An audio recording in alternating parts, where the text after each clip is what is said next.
وذكر فإن الذكرى تنفع المؤمنين.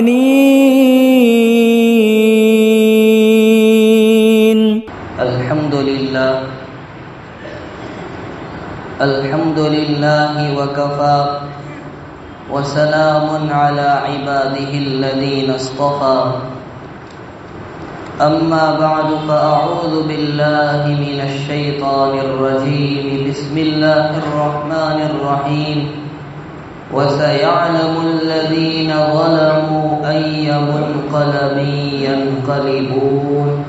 صدق الله العظيم. بزرگان محترم اور برادران عزیز، اللہ تبارک و تعالی نے ہمیں محض اپنے فضل و احسان سے ایک جامع شریعت عطا فرمائی ہے، جس کی بے شمار تعلیمات میں سے ایک اہم تعلیم عدل و انصاف کی بھی ہے۔ شریعت اسلامیہ نے زندگی کے ہر موڑ پر ہمیں عدل و انصاف کا حکم دیا ہے اور ظلم سے روکا ہے، لیکن جو لوگ دنیا میں اقتدار کے، حکومت کے، سلطنت کے نشے میں مست ہوتے ہیں، وہ اس قدر گھمنڈ اور غرور میں مبتلا ہو جاتے ہیں کہ ہر کمزور اور ضعیف پر ظلم کرنے کو وہ جائز سمجھتے ہیں اور ایسے کام انجام دیتے ہیں جن سے انسانیت شرما جاتی ہے اور حیوانیت کو تقویت ملتی ہے۔ اسلام نے کسی بھی صورت میں ظلم کو پسند نہیں کیا، بلکہ ہمیشہ اس کی برائی ہی بیان کی ہے۔ تو اب ہم سمجھتے ہیں کہ ظلم کی کیا کیا برائیاں ہیں۔ سب سے پہلی برائی تو یہ ہے کہ ظلم کی جتنی بھی صورتیں ہوں سب بری اور قابل مذمت ہے۔ اب چاہے ایک آدمی پر ظلم کرے، یا ایک جماعت پر ظلم کرے، یا ایک آدمی ایک جماعت پر ظلم کرے، یا ایک جماعت ایک آدمی پر ظلم کرے، یا کسی قوم کا حاکم بادشاہ اپنے ملک کے رعایا پر ظلم کرے، یا اس کے علاوہ جتنی اور صورتیں ہو، تمام صورت ناقابل برداشت ہے اور قابل مذمت و برائی ہے۔ ظلم کی دوسری برائی یہ ہے کہ قرآن کریم میں اور احادیث مبارکہ میں اس پر سخت مذمت بیان کی گئی۔ چند آیتیں اور چند احادیث نمونے کے طور پر آپ کے سامنے پیش کرتا ہوں۔ اللہ تعالیٰ ارشاد فرماتے فَقُطِعَ دَابِرُ الْقَوْمِ الَّذِينَ ظَلَمُوا، بس ظالم قوم کی جڑ کاٹ دی گئی۔ دوسری آیت جو 8ویں پارے میں ہے، اللہ تعالیٰ کا ارشاد ہے وَكَذَلِكَ نُوَلِّي بَعْضَ الظَّالِمِينَ بَعْضًا بِمَا كَانُوا يَكْسِبُونَ، اسی طرح ہم ایک ظالم پر دوسرے ظالم کو مسلط کر دیتے ہیں ان کے اعمال کے سبب۔ اس آیت پاک کی تفسیر میں مشہور مفسر امام قرطبی رحمۃ اللہ علیہ لکھتے ہیں کہ اس آیت پاک میں ظالمین کو خاص تنبیہ کی گئی کہ اگر وہ اپنی حرکتوں سے باز نہیں آئے اور ظلم و ستم کا سلسلہ انہوں نے جاری رکھا تو اللہ تعالیٰ ان پر دوسرے ظالموں کو مسلط کر دیں گے جو انہیں ذلیل و خوار کریں گے، تباہ ہلاک اور برباد کریں گے۔ اور یہ بھی لکھتے ہیں امام قرطبی رحمت اللہ علیہ کہ اس میں ہر طرح کے ظالمین شامل ہیں۔ اب چاہے کوئی بندہ گناہ کر کے اپنی جان پر ظلم کرتا ہے وہ بھی اس میں شامل ہے، کوئی آدمی کسی پر ظلم کرتا ہے وہ بھی اس میں شامل ہے، کسی ملک کا حاکم اور بادشاہ اپنے ملک کی رعایا پر ظلم کرتا ہے وہ بھی اس میں شامل ہے، اور اگر کوئی شخص لوٹ مار کی شکل میں لوگوں پر ظلم کرتا ہے وہ بھی اس میں شامل ہے۔ اور بتایا گیا کہ اللہ ایسے ظالموں پر دوسروں کو مسلط فرماتے ہیں۔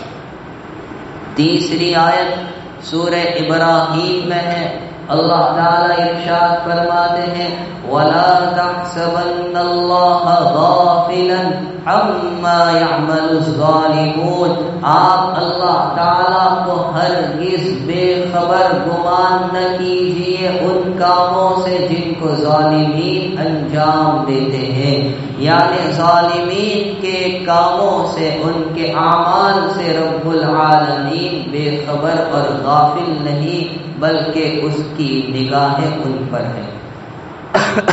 اور چوتھی آیت جو میں نے شروع میں پڑھی سورہ شعراء کی آخری آیت ہے وَسَيَعْلَمُ الَّذِينَ ظَلَمُوا أَيَّ مُنْقَلَبٍ يَنْقَلِبُونَ، عنقریب ظالمین جان لیں گے کہ ان کو لوٹنے کی کس جگہ پر لوٹ کر جانا ہے۔ ان آیتوں سے معلوم ہوا کہ قرآن کریم نے ظلم پر کیا مذمت اور برائی بیان کی ہے۔ دوسری طرف ہم جناب رسول اکرم صلی اللہ تعالی علیہ وسلم کے ارشادات کا جائزہ لیں۔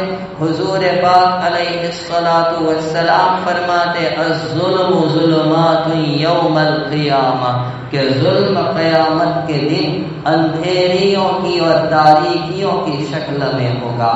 اور اسی طرح سیدنا معاذ بن جبل رضی اللہ تعالی عنہ کو نبی کریم صلی اللہ تعالی علیہ وسلم نے جب یمن کی جانب حاکم قاضی بنا کر روانہ فرمایا اور ان کو بہت سی نصیحتیں کی تو ایک نصیحت یہ بھی کی تھی اتقی دعوت المظلوم، مظلوم کی بددعا سے بچنا۔ بعض روایات میں مزید وضاحت آئی ہے کہ مظلوم کی بددعا میں اور اللہ کے درمیان کوئی حجاب، کوئی پردہ نہیں ہوتا، اللہ تعالیٰ اسے بادلوں پر، آسمان پر اٹھاتے ہیں اور فرماتے ہیں وَعِزَّتِي وَجَلَالِي، میری عزت اور میری جلال کی قسم لَأَنصُرَنَّكَ، میں ضرور بے ضرور تیری مدد کروں گا اگرچہ مصلحتاً تاخیر ہو۔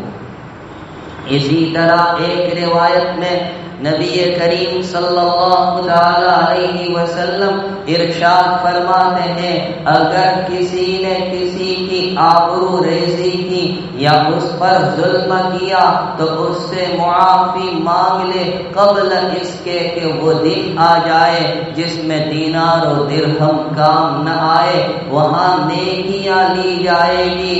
اگر ظالم کے پاس نیکیاں ہوگی تو ظلم کے بدلے میں اس کی نیکیاں مظلوم کو دی جائے گی، اور اگر ظالم کے پاس نیکی نہ ہوگی تو مظلوم کے گناہ ظالم کے سر ڈال دیے جائیں گے۔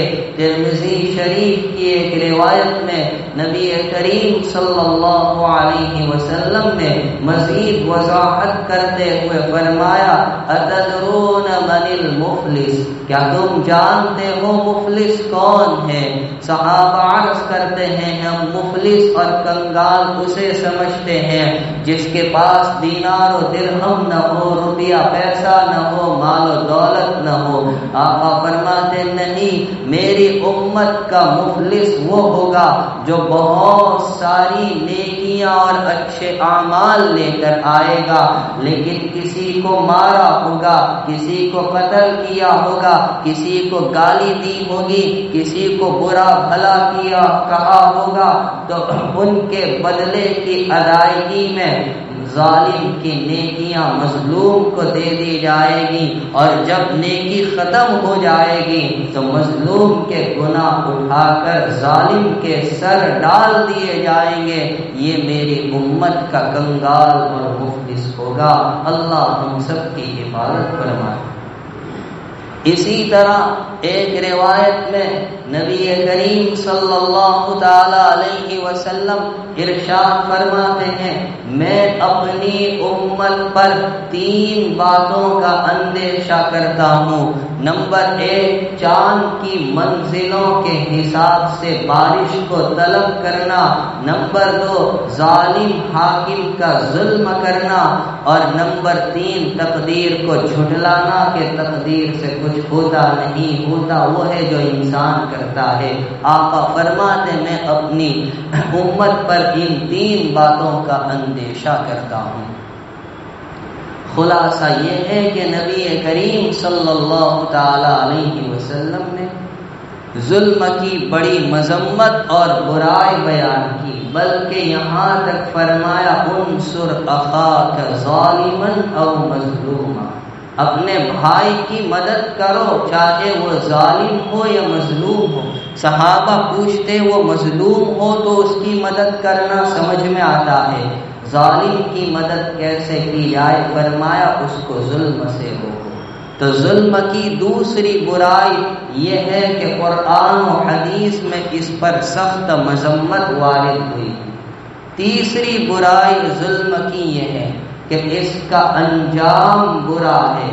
تاریخ کے اوراق کو اٹھا کر دیکھ لیجئے، جن لوگوں نے اپنی طاقت و قوت کا غلط اور ناجائز فائدہ اٹھایا اور ظلم و جبر کا تشدد کا سلسلہ جاری رکھا، اللہ تعالیٰ نے ان کے انجام کو اس عالم میں بھی خراب کیا اور آخری عالم میں بھی ان کا انجام کچھ ٹھیک نہ ہوگا۔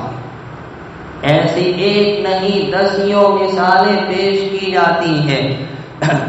عوام دشمن طاقتوں کو اور حکومتوں کو اچھی طرح یہ بات سمجھ لینی چاہیے کہ ظلم کا انجام ٹھیک نہیں ہوتا۔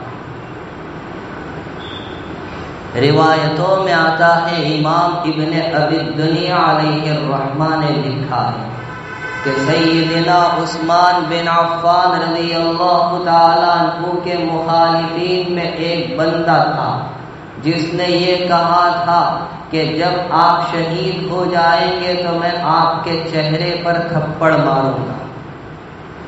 جب حضرت عثمان بن عفان رضی اللہ تعالیٰ عنہ شہید ہو گئے تو وہ اپنے ایک ساتھی کو لے کر ان کے مکان میں داخل ہو گیا۔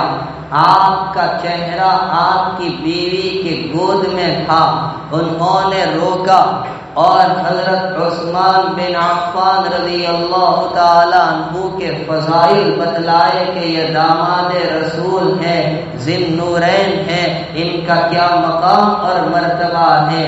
تو وہ جو ظالم دشمن تھا اس کا ساتھی تو یہ نصیحت سن کر چلا گیا، لیکن یہ وہیں ڈٹا رہا اور کہا چہرے سے پردہ ہٹاؤ، کپڑا ہٹاؤ۔ وہ خاتون اٹھ کر چلی گئی، اس نے خود کپڑا ہٹایا اور آپ کے چہرے پر تھپڑ مارا۔ وہ بیوی کہنے لگی اللہ تعالیٰ تجھے اندھا کر دے، تیرے ہاتھوں کو خشک کر دے اور تیری مغفرت نہ کرے۔ وہ کہتا ہے ابھی میں گھر سے باہر نہیں نکلا تھا کہ میرے ایک ہاتھ پر فالج کا اثر ہو گیا، وہ خشک ہو گیا، اب میں نابینا ہوں، اندھا ہو چکا ہوں۔ کعبہ کا طواف کرتے کرتے کبھی پردہ پکڑ کر دعا کرتا تھا اے اللہ میری مغفرت فرما، اور یہ بھی کہتا ہے کہ میں نہیں جانتا میری مغفرت ہوگی یا نہ ہوگی۔ اس سے اندازہ لگائیے کہ ظلم کا انجام کتنا سخت ہے۔ نواسہ رسول سیدنا حسین بن علی رضی اللہ تعالیٰ عنہ کو ان کے دشمنوں میں سے کسی دشمن نے جب نیزہ مارا اور آپ نے پانی طلب کیا تو وہ دشمن پانی دینے کے لیے حائل ہو گیا، انکار کر دیا۔ آپ نے فرمایا اللہ تجھ پر پیاس مسلط کر دے۔ اس کا آخری انجام یہ ہوا کہ ایسی بیماری میں مبتلا ہوا کہ پشت کی جانب اس کو سردی محسوس ہوتی ہے اور پیٹ کی جانب گرمی محسوس ہوتی ہے۔ نیچے کی طرف بھٹی جلائی جا رہی تھی اور دوسری طرف برف کی سیل رکھی جا رہی تھی اور وہ پانی طلب کرتا تھا۔ اتنے بڑے برتن میں مشروب پیش کیا گیا کہ 5 آدمی کو کافی ہو جائے۔ اتنا برتن پینے کے بعد بھی اس کی پیاس نہ بجھی، بالآخر اس کا پیٹ پھول گیا اور اسی میں وہ مرا۔ خالد بن عبداللہ برمکی اور ان کے بیٹے کو جب جیل میں ڈالا گیا تو بیٹا پوچھنے لگا کہ ابا جان ہمارا قصور کیا ہے، ہمارا جرم کیا ہے، ہمیں قید خانے کی صعوبتیں کیوں برداشت کرنی پڑ رہی ہیں حالانکہ ہم کسی زمانے میں حکمران تھے؟ تو باپ نے یہ جواب دیا کہ بیٹا اس کی وجہ یہ ہے کہ مظلوم اپنی پریشانی کو لے کر ہمارے پاس آیا کرتے تھے لیکن ہم نے ان کی باتوں پر کان نہیں دھرا، جبکہ اللہ تعالیٰ ان کی باتوں سے کبھی غافل نہیں ہوتا۔ اور حجاج بن یوسف کے ظلم و ستم کو پوری دنیا جانتی ہے۔ 1,20,000 لوگوں کو اس نے ظلماً قتل کروایا، جن میں اکابر صحابہ اور تابعین ہیں۔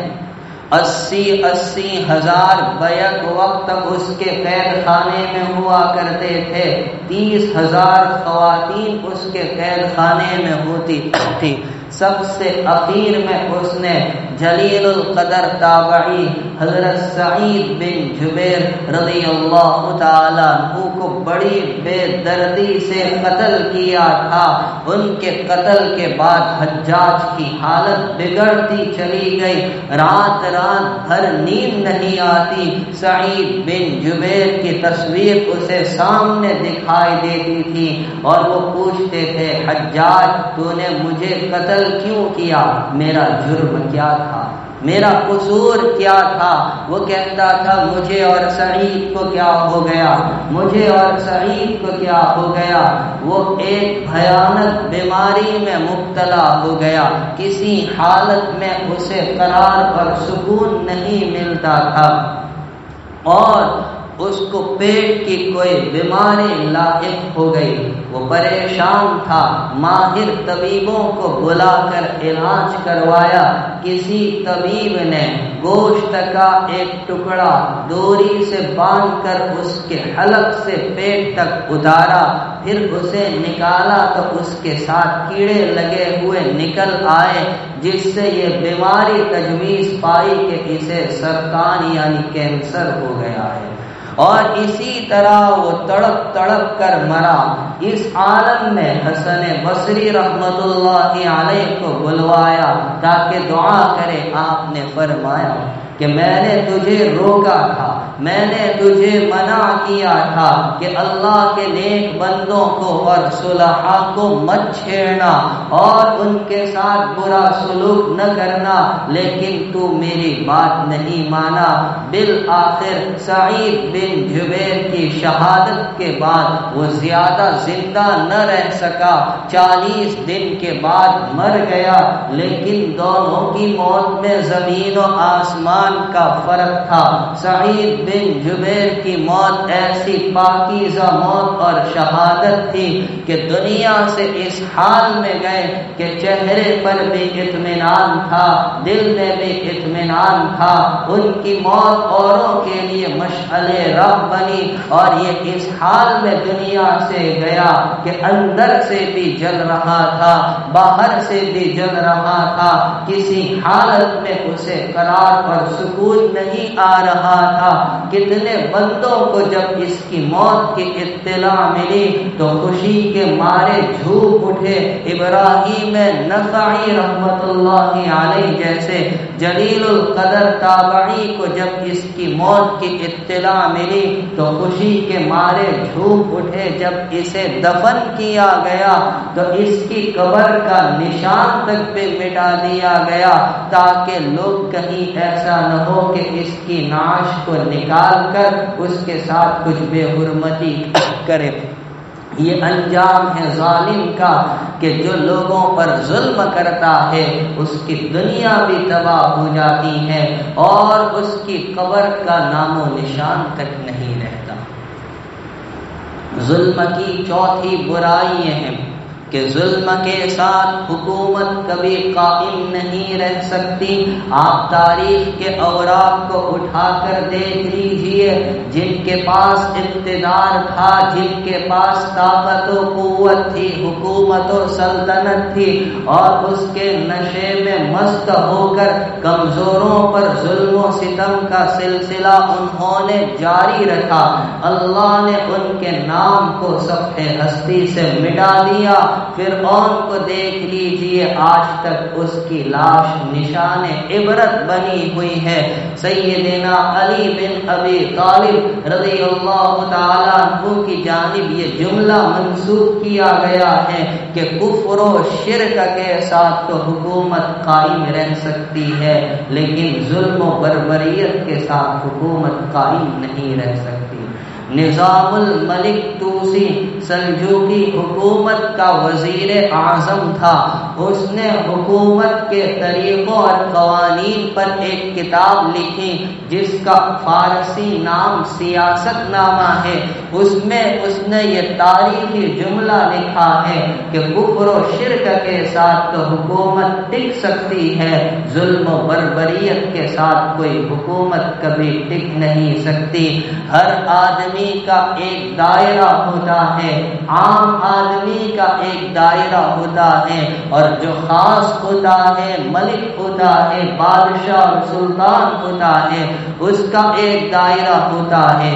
جو بھی اپنے دائرے سے نکل کر اوروں پر ظلم کرنا شروع کرتا ہے، اللہ تعالیٰ اس کے انجام کو برا کر دیتے ہیں، اس کی حکومت کبھی قائم نہیں رہتی۔ پانچویں برائی یہ ہے کہ دنیا میں جتنے پیغمبر، نبی اور رسول اللہ تعالیٰ نے بھیجے، ہر ایک نے ظلم کی برائی کو اپنی قوم کے ساتھ بیان کیا، اور ہمارے سامنے وہ واقعات ہے کہ جو قوم ظلم و ستم سے باز نہیں آئی، اللہ تعالیٰ نے ان کو غرق کیا، تباہ کیا، برباد کیا۔ سیدنا نوح علیہ السلام ہو، ہود علیہ السلام ہو، صالح علیہ السلام ہو، شعیب علیہ السلام ہو، اور اخیر میں موسیٰ علیہ السلام ہو، جنہوں نے فرعون جیسے ظالم جابر بادشاہ کو عرصہ دراز تک سمجھایا۔ 400 سال اس کی حکومت رہی، کبھی سر میں درد تک نہیں ہوا، لیکن حکومت و اقتدار کے نشے میں چور ہو کر بنی اسرائیل پر ظلم و ستم کو جاری رکھا۔ ان کے مردوں سے گھٹیا کام لیتا رہا، عورتوں سے گھٹیا کام لیتا رہا، بچوں کو، لڑکوں کو، نو مولود لڑکوں کو اس نے زندہ ذبح کروا دیا۔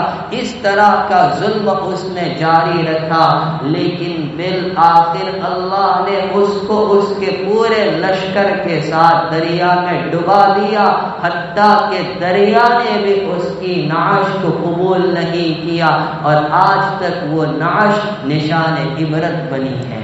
اور چھٹی برائی یہ ہے کہ خود نبی رحمت صلی اللہ علیہ وسلم نے ظلم کو پسند نہیں کیا، اس پر آپ نے وعیدیں سنائی۔ آپ کی بعثت سے پہلے، نبوت سے پہلے مکہ کے کچھ لوگوں نے ایک انجمن اور کمیٹی بنائی اور اس کے تحت یہ فیصلہ ہوا کہ مکہ کی وادی میں اگر کوئی کسی پر ظلم کرے گا، چاہے وہ مکہ کا رہنے والا ہو یا نہ ہو، ہم مظلوم کی مدد کریں گے اور ظالم کو ظلم سے روکیں گے۔ اس معاہدے کو حلف الفضول کے نام سے یاد کیا جاتا ہے۔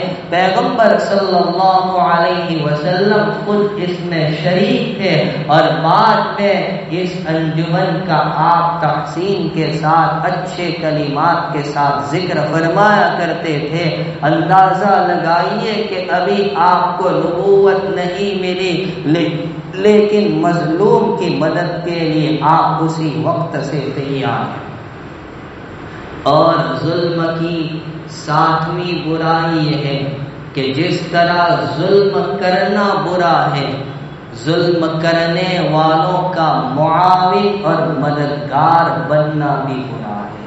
ایک روایت میں حضرت نبی کریم صلی اللہ تعالی علیہ وسلم نے ارشاد فرمایا کہ عنقریب ایسے لوگ آئیں گے جو حکومت اور اقتدار کے نشے میں مبتلا ہوں گے، ظلم کریں گے، جو ان کا معاون بنے گا ان کی ہاں میں ہاں ملائے گا، ان کی جھوٹ کی تصدیق کرے گا اور ظلم میں ان کا ساتھ دے گا۔ میرا اور اس کا کوئی رشتہ نہیں، نہ وہ مجھ سے ہے نہ میں اس سے ہوں، وہ میری حوض کوثر پر بھی پینے کے لیے نہ آئے۔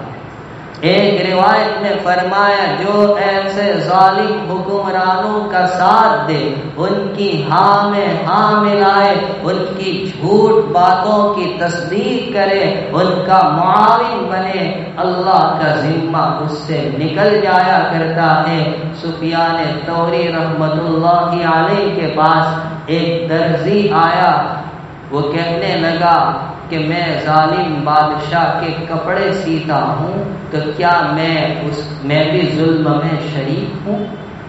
تو آپ نے کیا جواب دیا؟ تو ظلم میں شریک تو کیا، تو تو خود ظالم ہے۔ ظلم میں شریک تو وہ لوگ ہیں جو سوئی اور دھاگا تجھ تک پہنچاتے ہیں۔ میرے بھائیوں، اسلام نے کسی بھی صورت میں ظلم کو پسند نہیں کیا۔ اللہ تعالیٰ نے ہمیں شریعت اسلامیہ کی شکل میں ایک کامل، مکمل، جامع اور خوبصورت شریعت عطا فرمائی ہے، جس نے زندگی کے ہر موڑ پر عدل و انصاف کی تعلیم دی اور ظلم سے روکا، اس کی مذمت اور وعیدیں بیان کی۔ اللہ تعالی ہم تمام کی ظلم سے اور ظلم پر معاون اور مددگار بننے سے کامل حفاظت فرمائے۔ آمین۔ وآخر دعوانا الحمد للہ رب